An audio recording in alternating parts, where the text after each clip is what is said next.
What is up, guys? And in today's video, we're going to be looking at Six Flags Great Adventures new for 2025 park map. So as you can see, the most noticeable thing on this map so far is that Green Lantern and Kingda Ka are gone. They're not on this map anymore, which is really, really sad to see. And that is obviously the most noticeable thing on this map so far. And I do want to go over to the boardwalk to kind of show some things.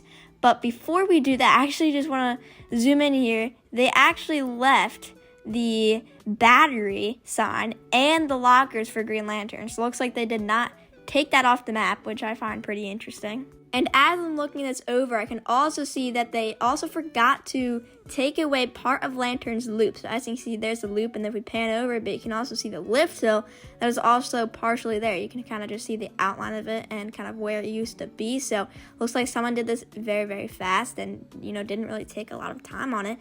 But outside of that, let's go over what's kind of going to be happening with the boardwalk throughout the season, and especially on opening day and just the first few weeks of Great Adventure being open.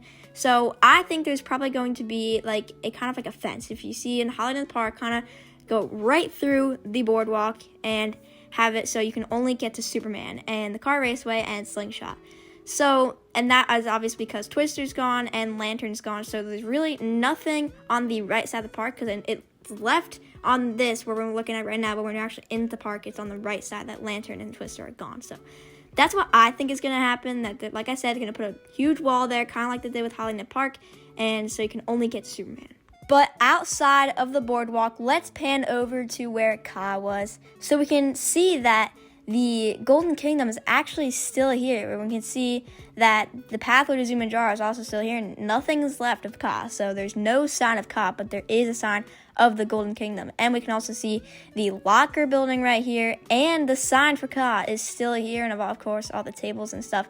So it looks like they took away Ka, but not the Golden Kingdom. And I find this interesting because I really don't think we're going to be able to access the Golden Kingdom really at all. But outside of that, let's pan over to Medusa, because something interesting is with Medusa. And as we can see, there's still some Bizarro paint scheme right there.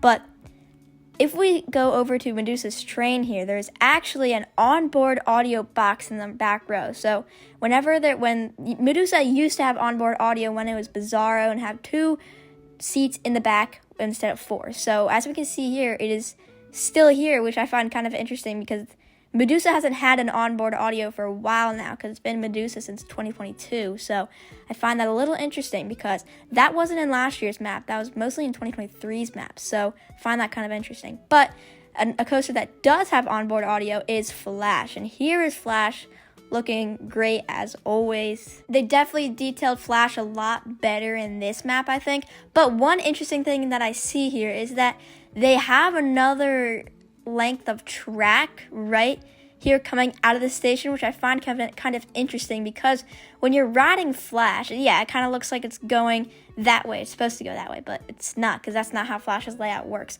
When you're riding Flash, you launch forwards up the spike a little bit, go all the way up the spike, and then you go backwards, but there's no part of the ride that you would go that way, and there's no switch track, so there's really no reason for that piece of track to go there. But outside of that little mistake, Flash looks really, really good, and as you can see at Flash, you can also see the Arboretum there. But let's go over to Nitro, because as you can see, the trains are still not updated, which I'm really surprised about, because it wasn't updated last year, or 2023. It's been this, and they have not updated it. So I find that really, really interesting. And there's still some color scheme of purple right there from when Nitro had the blue and yellow color scheme rather than just the blue that it has now. So hopefully they'll update that soon, but not right now. But again, if we go over here to Jersey Devil, another thing that an old map had is that Jersey Devil only has 7 rows here when it originally has 12. So I find that a little funny that they're going back to that. And I'm just showing some mistakes because, they're still on the map and it has not been updated. And as you can see here, Little Devil still has the Road Runner Railway train here, but it still has a Little Devil sign and the color scheme of Little Devil, just the Road Runner Railway train, which I find really, really interesting, but looks like they haven't updated that. But outside of some of those mistakes, The map itself honestly looks pretty good, but also another mistake. Why does Skyscreamer look like that? That's not how Skyscreamer looks. I know they're trying to get like the seats detailed, but when you're actually on Skyscreamer, just looking at Skyscreamer, that is not how it looks. So I honestly like the other way they had it on last year's. I do like the logo on top of Skyscreamer. I think that looks pretty good, but the seats are just not it. And they kind of match what Jersey Devil looks like, with them trying to be really detailed about the seats, which I appreciate, but it's not very realistic to what the route actually looks like. Some mistakes in the past that have been fixed is something like Toro's train is not backwards, which is good, because as you can see, it goes down the drop and then into the turnaround. It used to be backwards, and the train used to be backwards. So luckily, that mistake has been fixed. And the last thing I wanted to point out is that they do have the 50th logo here, which probably was already there, but I wanted to point that out. But outside of those things and a lot of mistakes, but there are still some things out on this map that are really good, especially, not saying that this is good, but it's good that they updated the map with Cot and Lantern gone so that people aren't confused. And Flash looks amazing as always, but Great Adventures opening day at the time of this recording is only 3 days away, so comment down below if you're very excited, because I'm super excited too. But that is going to do it for this video. I hope you guys enjoyed. If you did, make sure to like, comment, and subscribe, and I'll see you guys on opening day. Goodbye, guys.